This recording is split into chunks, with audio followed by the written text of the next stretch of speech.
नमस्कार, मी ईशा जगताप. हितगुजमध्ये आपलं स्वागत आहे. या विशेष कार्यक्रमातून आपण तज्ज्ञांकडून जाणून घेतो विविध आजारांविषयी सखोल माहिती. आपला आजचा विषय महत्त्वाचा आहे. विषय आहे गुडघ्याचे कृत्रिम सांधेरोपण अर्थात टोटल नी रिप्लेसमेंट.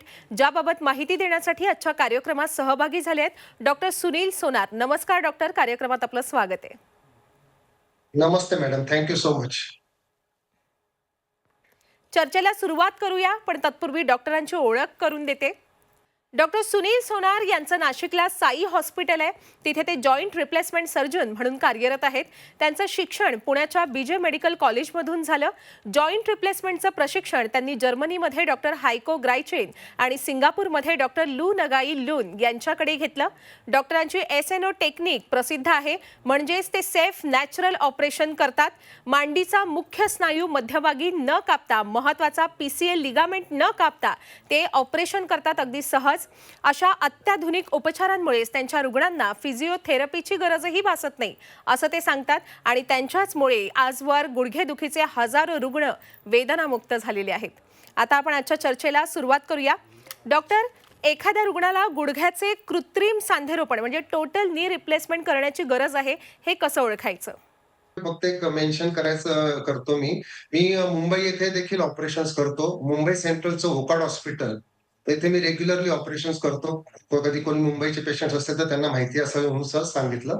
अच्छा. तर तुमचा जो प्रश्न आहे, की साधारण जर तुम्हाला संधिवात नसेल आणि गुडघे झिजले असतील, वय जर 50च्या वर असेल, दिवसात मनातून आपल्या मनामध्ये 4 ते 5 वेळा विचार येत असेल, माझा गुडघा दुखतोय, दुखतोय. जिने चढताना त्रास होत असेल, एक्स-रेवर हाडाला हाड टच झालेलं दिसत असेल किंवा हाडांमधली गॅप कमी झालेली दिसत असेल आणि सगळ्यात महत्वाची गोष्ट म्हणजे पाय वाकडे व्हायला सुरुवात झाली असेल, तर ह्या गोष्टी सगळ्या जर एकत्र असतील, तुम्हाला ऑपरेशनची गरज असू शकते. पण वेदना ॲटलीस्ट 8 ते 9 महिने सुरू पाहिजे किंवा वर्षभर. तर आता बऱ्याच वेळा काय होतं, लोकांना एक्झॅक्ट अंदाज येत नाही आपल्याला ऑपरेशनची गरज आहे की नाही आणि खूप वेळ घालवतात ते. आणि कधी-कधी काय होतं, की पाय खूप जास्त प्रमाणात वाकडे होतात. आणि मग खूप पाय वाकडे झाल्यावर त्यांना डुलत चालावं लागतं आणि त्याचा परिणाम कमरेवर पण होतो आणि पायाचे जे घोटे आहेत, अँकल जॉइंट्स त्याच्यावर पण होतो. मग हे वाकडे पाय आपल्याला सरळ करावे लागतात. याच्याच करता आपण एक मॅडम खरं म्हणजे किती कधी-कधी पेशंट उशीर करतात, हे दाखवण्यासाठी एक छोटासा व्हिडिओ बघूया. गुडघ्याचा त्रास असणारे बरीचशी मंडळी ऑपरेशनला खूप घाबरतात आणि त्यामुळे ते काय करतात, खूप उशीर लावतात, खूप औषध गोळ्या खाता. ह्या औषध गोळ्या खाऊन खाऊन काय होतं, तर तुमची किडनी खराब होते आणि खूप उशीर केल्यावर पाय प्रचंड वाकडे होतात. कधी कधी एवढे वाकडे होतात की त्या माणसाला नीट चालता पण येत नाही. आता तुम्ही जर बघाल तर हे मिस्टर भालेराव ऑपरेशनला घाबरत घाबरत त्यांनी खूप दिवस लावले आणि बघा त्यांचे पाय किती वाकडे झाले. हे एवढं ऑपरेशनला घाबरायची आणि एवढी वाट बघण्याची गरज नाही. आता ऑपरेशन नंतर बघा ते किती छान चालतायत. मतितार्थ काय, जेव्हा तुम्ही ऑपरेशनला उशीर करता त्यावेळेस आम्हाला कधी कधी एक छोटासा रॉड टाकावा लागतो, ऑपरेशन अवघड होतं, तोपर्यंत कंबरदुखी मागे लागते, गोळ्या खाऊन किडनी खराब होते. म्हणजे वेगवेगळे आजार तुमच्या मागे लागतात आणि सगळ्यात महत्त्वाची गोष्ट म्हणजे अतिशय आनंदाने जगण्याचं आयुष्यातले कित्येक वर्ष त्या ऑपरेशनच्या भीतीपोटी वाया जातात. तर आता ऑपरेशनला घाबरायची गरज नाही. अगदीच अगदीच. डॉक्टर, तुम्ही एसएनओ टेक्निकने ऑपरेशन करता, मी सुरुवातीला सांगितलं. हे एसएनओ टेक्निक म्हणजे नेमकं काय, आपल्याकडून जाणून घ्यायचंय. हो मॅडम. आता एसएनओ टेक्निकचं तुम्हीच मगाशी एक्सप्लेन फार छान केलं. Safe natural operation technique.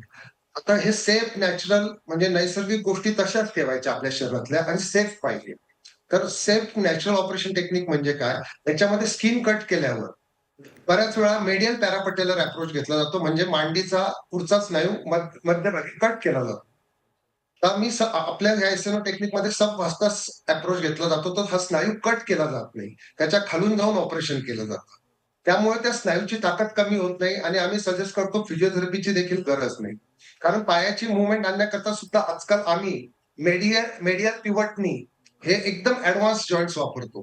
त्या ऍडव्हान्स जॉइंट्समुळे कसा हा जॉइंट एकदम नैसर्गिक आहे. जसा आपला नेहमीचा गुडघा बाहेरच्या बाजूने बाहेर सरकतो, गुडघ्याच्या वाटेला यायला जागा करून देतो.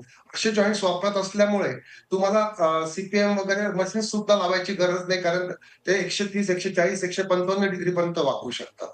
आणि ह्या जॉइंट्समुळे आणि प्लस ह्या सबऑस्टस टेक्निकमुळे जी पटेला म्हणजे जी गुडघ्याची वाटी आहे, त्याचा बॅलन्स छान राहतो.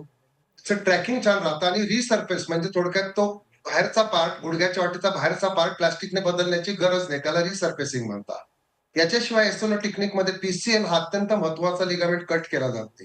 त्याच्यामुळे आपल्या मेंदूला मिळणारे सिग्नल्स, प्रॉप्रिओसेप्शन्स हे अतिशय छान राहतात. येणं चढतं उतरताना त्याची मदत होते. आणि आपल्याकडच्या पेशंटला, बऱ्याच पेशंटला एकही दिवस म्हणजे एकही तास वॉकर वापरायची गरज लागत नाही. आज ऑपरेशन केलं की दुसऱ्या दिवशी ते विदाऊट वॉकर चालू शकतात.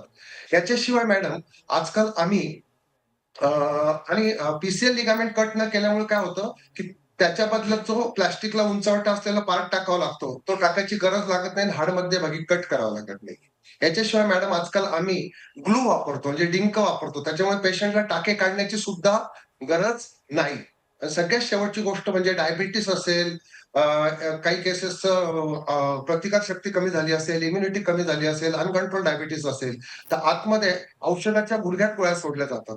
आणि ह्या अँटिबायोटिकच्या गोळ्यांमुळे इन्फेक्शनचे चान्सेस 4 टाइम्स. त्याच्यामुळे याला म्हणतात सेफ नॅचरल ऑपरेशन टेक्निक. हेच अच्छा. SNO technique. आणि ह्या एसएनओ टेक्निक मॅडम, ह्या एसएनओ टेक्निकने केलेले एक आपण व्हिडिओ बघूया ना, प्लीज. अगदी. या रुग्णांविषयी आपण जरा माहिती द्याल डॉक्टर? हो. आता हे जे आहेत, आता तुम्ही जर बघाल यांचे पाय किती वाकडे झालेले आहेत आणि हे इतके वाकडे झाल्यावर काय होतं बघा, ते कमरेतनं डुलतायत आणि हे कमरेतनं जे डुलतायत ना, त्याच्यामुळे कंबर पण खराब होते आणि घोट्यांवर पण सगळा लोड येतो. आता एक्स-रेमध्ये बघाल तर अक्षरशः हाड सरकून गेलेले आहेत. किती वाकडेपणा त्या एक्स-रेवर दिसतोय. म्हणजे आता वरचं हाड आणि खालचं हाड एका रेषेतच नाही. वरचं हाड आणि खालचं हाड जर एका रेषेत नसेल, तर वजन सरळ कसं खाली जाणार? ते वेगवेगळ्या दिशेने जाईल. आता ऑपरेशन नंतर बघा ते किती छान चालतायत. म्हणजे मी तुम्हाला सांगतो मॅडम, 1 महिन्यात हे टू व्हीलरवर नातीला घेऊन मला दाखवायला आले होते. हे पेशंट कल्याणचे आणि मला 1-1 महिन्यामध्ये ते नातीला घेऊन दाखवायला आले. आणि आता याच्यानंतर आपण त्यांचं ऑपरेशन नंतरचा एक्स-रे बघू. आता पाय किती छान सरळ केलेत आपण त्यांचे. आणि काही वेळेस पाय खूप वाकडे असले त्यांना व्यवस्थित सरळ करून व्यवस्थित रॉडचा, स्टेनचा सपोर्ट दिलेला आहे. तर इतका पण वेळ नाही लावायचा की पाय इतके वाकडे होतील ऑपरेशनला. तर हे एसएनओ अच्छा. टेक्निकने केलेलं ऑपरेशन आहे. अच्छा, मी सुरुवातीलाच सांगितलं की आपल्यामुळे हजारो लोकांची गुडघेदुखी अगदी दूर पळाली आणि त्याचं हे उदाहरण आपण प्रेक्षकांना सुद्धा दाखवलं. डॉक्टर, संधिवातात सुद्धा गुडघ्याचं ऑपरेशन करण्याची गरज भासते का? हो मॅडम. संधिवात म्हणजे काय? आता आपण जे बघितलं ते गुडघ्याची झीज बघितली. संधिवात म्हणजे ना, आपल्या शरीराची प्रतिकारशक्ती आपल्याच सांध्यांवर अटॅक करते आणि ही प्रतिकारशक्ती शरीरात राहून संधिवात असेल, चिकुनगुन्या झालेला असू द्या किंवा सोरियासिस असू द्या, ह्या तिन्ही चारही आजारात स्वतःचीच प्रतिकारशक्ती स्वतःच्याच जॉइंट्सवर अटॅक करते आणि त्याला खाते. मग अशा वेळेस कधी-कधी आम्हाला 25व्या वर्षी आणि 30व्या 35व्या वर्षी देखील गुडघ्याचं ऑपरेशन करावं लागतं. पेशंट जर पलंगावर बसून असेल, तर त्याला पलंगावर बसून ठेवता येणार नाही. तर कधी-कधी लहान वयात सुद्धा संधिवाताच्या पेशंटचं ऑपरेशन करावं लागतं. आणि संधिवातामध्ये ही प्रतिकारशक्ती सगळ्या सांध्याला खाते आणि अत्यंत लहान वयातच सगळे सांधे खाल्ले जातात. अँटी-CCP2 नावाची एक टेस्ट करून संधिवात आहे की नाही आपण बघू शकतो. आता संधिवातामुळे किती गुडघे वाकडे होतात आणि कशा हाडावरून सरकतात, याच्याकरता एक संधिवाताच्या बाई बघूयात आपण. अच्छा. संधिवात हा थोडासा वेगळा आजार आहे. म्हणजे संधिवातात काय होतं, आपली जी प्रतिकारशक्ती आहे ही जंतूंवर अटॅक करण्याशिवाय आपल्या सांध्यांवर अटॅक करायला लागते. सांध्याच्या भोवती आवरण असतं सायनोवियम, त्याच्यावर भरपूर सूज येते. त्याच्यानंतर सगळे सांधे खरबडीत होतात, खाल्ले जातात आणि पूर्ण डिस्ट्रॉय होतात. तर संधिवातामध्ये नेहमी तुम्हाला ह्या प्रतिकारशक्तीला अटकळ करणाऱ्या औषध गोळ्या सुरू कराव्या लागतात. त्याला आम्ही डीमार्ट्स म्हणतो. आणि ह्या गोळ्या चालू करून कंटिन्युअसली घेणं खूप आवश्यक असतं. की ह्या जळगावच्या मनीषा चौधरी आहेत आणि ह्या संधिवातामुळे यांचं चालणं इतकं अवघड झालं होतं की 2 पावलं चालायचे तरी त्यांना प्रॉब्लेम येत होता. परंतु त्यांनी एक निर्णय घेतला आणि मग आम्ही नी रिप्लेसमेंट करायचं त्यांचं ठरवलं. आता बघा ह्या किती छान चालतायत. त्यांच्या ज्या गुडघ्याच्या वेदना आहेत ह्या जवळपास 70 to 80%, 90% निघून गेल्या. आता बाकीचे सांधे दुखू नये म्हणून त्यांनी गोळ्या खाणं मात्र कायम आवश्यक आहे संधिवाताच्या. म्हणजे बाकीचे सांधे टिकून छान राहतील. अगदीच, अगदीच. डॉक्टर, आपण गुडघ्याच्या शस्त्रक्रियेविषयी अतिशय सविस्तर माहिती आपल्या प्रेक्षकांना दिलेली आहे. आता वळूया हिप रिप्लेसमेंटकडे. डॉक्टर, टोटल हिप रिप्लेसमेंट म्हणजे नेमकं काय? तर मॅडम काय होतं ना, बऱ्याच वेळा लोकांचे जांघेचा खुबा, हिप जॉइंट हा खराब होतो. आता कोविड नंतर याचं प्रमाण खूप वाढलेलं आहे. म्हणजे कोविडमध्ये बऱ्याच जणांचं रक्त घट्ट झालं. घट्ट झालं आणि परत स्टेरॉइड्स पण खूप घ्यावे लागले लोकांना. तर स्टेरॉइड्स, रक्त घट्ट होणे, किंवा अति दारूचं व्यसन असणे, Paget's disease, Gaucher's disease, sickle cell anaemia असे बरेच कारण आहेत, की ज्याच्यामुळे खुब्याचा रक्तपुरवठा हा बंद पडतो आणि खुबा एका प्रकारचा रक्तपुरवठा बंद पडल्यानंतर तो खडबडीत व्हायला लागतो. मग स्टेज 1, स्टेज 2 ला आपण औषध गोळ्या देतो, पण जेव्हा स्टेज 3, स्टेज 4 होतो, पेशंटला चालणं अवघड होतं, तेव्हा आपल्याला टोटल हिप रिप्लेसमेंट करावं लागतं. टोटल हिप रिप्लेसमेंटमध्ये खुब्याचं डोकं बदललं जातं आणि अख्खी वाटीचं आवरण सुद्धा बदललं जातं. पार्शियल हिप रिप्लेसमेंटमध्ये फक्त डोकं बदललं जातं. टोटल हिप रिप्लेसमेंट आपण छानशा ट्रकला समजून घेऊया. बऱ्याच जणांना खुब्याचा प्रॉब्लेम येतो आणि खुबा निकामी होतो. तर सर्वप्रथम म्हणजे आपल्या खुब्याचा जो रक्तपुरवठा आहे हा जर बंद पडला तर त्याला अव्हॅस्क्युलर नेक्रोसिस ऑफ द फ्युमरल हेड असं म्हणतात. तर कधी कधी काहीच कारण नसताना आपोआप त्याचा रक्तपुरवठा बंद होऊ शकतो. याला फक्त बॅड लक पण होऊ आपण त्याला आम्ही इडिओपॅथिक म्हणतो. पण काही केसेसमध्ये दारू प्यायल्याने, खूप नॉनव्हेज खाल्ल्याने, खूप स्टेरॉइडच्या गोळ्या खाल्ल्याने, सिकल सेल ॲनेमिया किंवा फ्रॅक्चरनंतर ह्या खुब्याचा रक्तपुरवठा बंद पडतो. ओरिजिनल खुबा जो असतो तो असा स्मूथ असतो.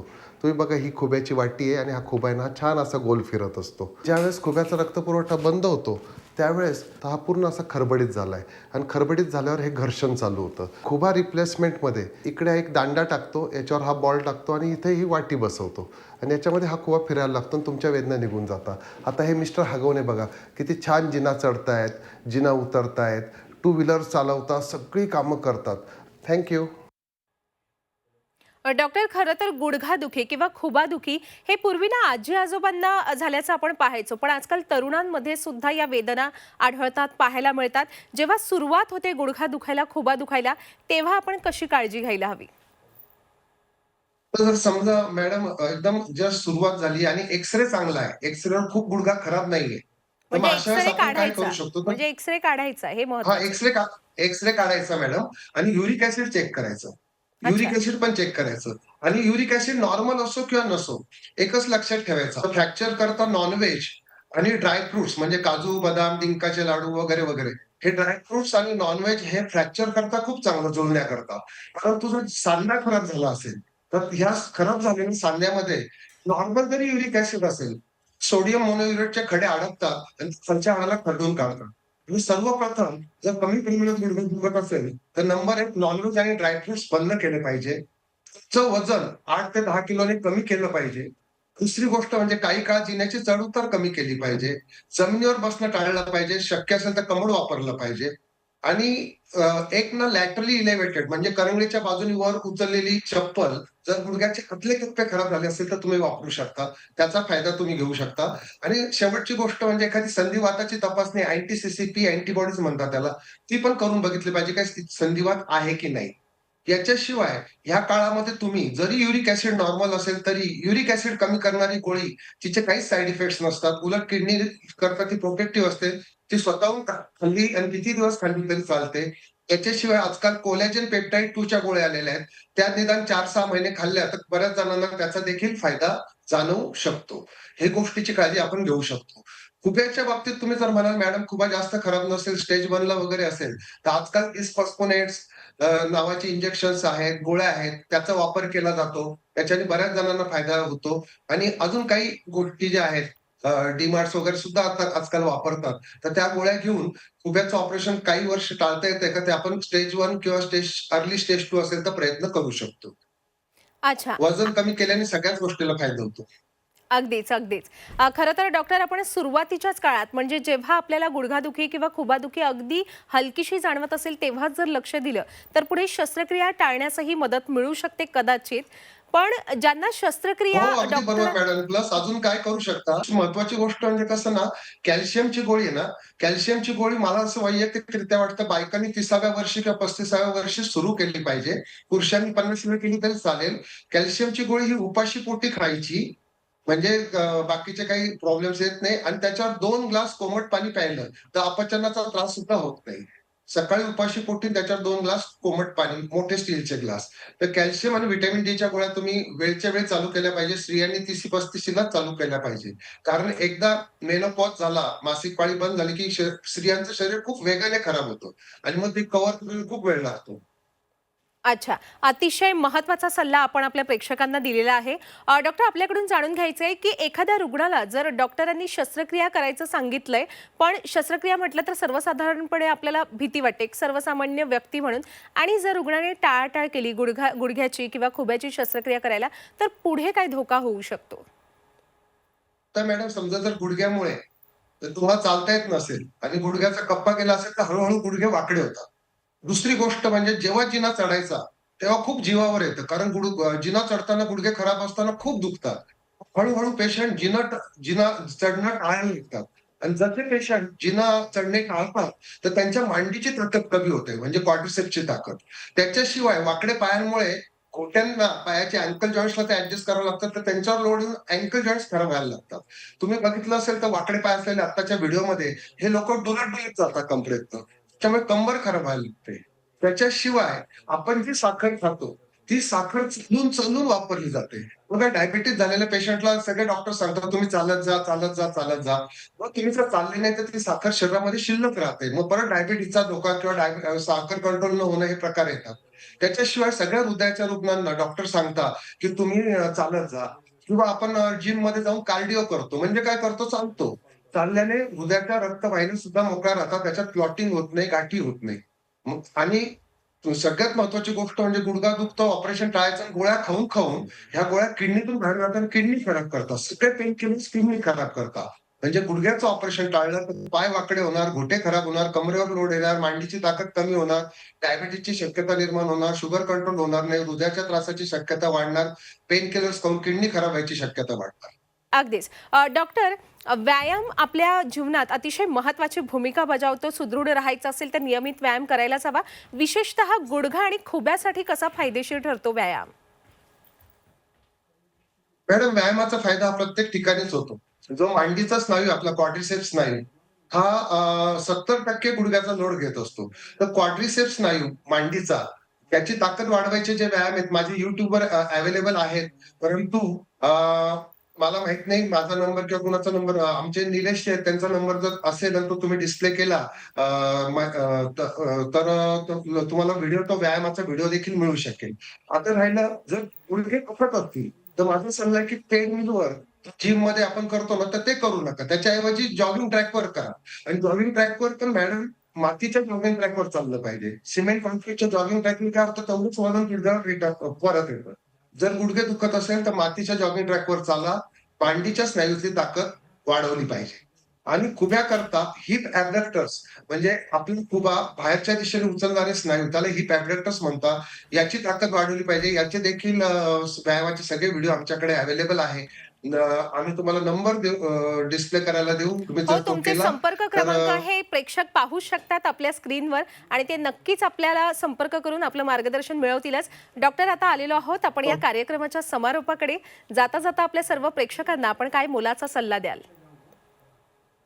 मी एवढाच सल्ला देईल, की आता हे जे नवीन-नवीन टेक्निक्स आलेत ऑपरेशनचे, एस्पेशली ज्याच्या स्नायू कट होत नाही, गुडघ्याची वाटी सरफेस किंवा बदलायची गरज नाही, लिगामेंट कट होत नाही, हाड कट होत नाही, मेडियल पिव्हट नी सारखे खूप चांगले-चांगले जॉइंट्स आले, गोल्ड नी आलेला आहे, व्हिटॅमिन ई पॉली म्हणजे अँटीऑक्सिडंट टाकलेले पॉली आलेले आहेत.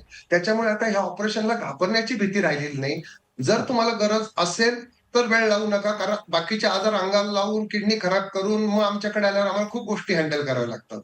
आणि गरज नसेल तर मी काय काळजी घ्यायची हे तर तुम्हाला सांगितलेलं आहेच. त्याच्याशिवाय माझे व्हिडिओ आता तुम्ही क्रमांकावरनं मिळवू शकता. डॉक्टर, आपण या चर्चेत सहभागी झालात आणि आपल्या सर्व प्रेक्षकांना एवढं मोलाचं मार्गदर्शन केलं, त्याबद्दल मी आपले मनापासून आभार व्यक्त करते. धन्यवाद. धन्यवाद मॅडम. तुमचे पण आणि G24 तासचे पण. अगदीच. प्रेक्षक हो, आता वेळ झालेली आहे इथेच थांबण्याची. ताज्या घडामोडींसाठी नेहमीच पाहत रहा G24 तास.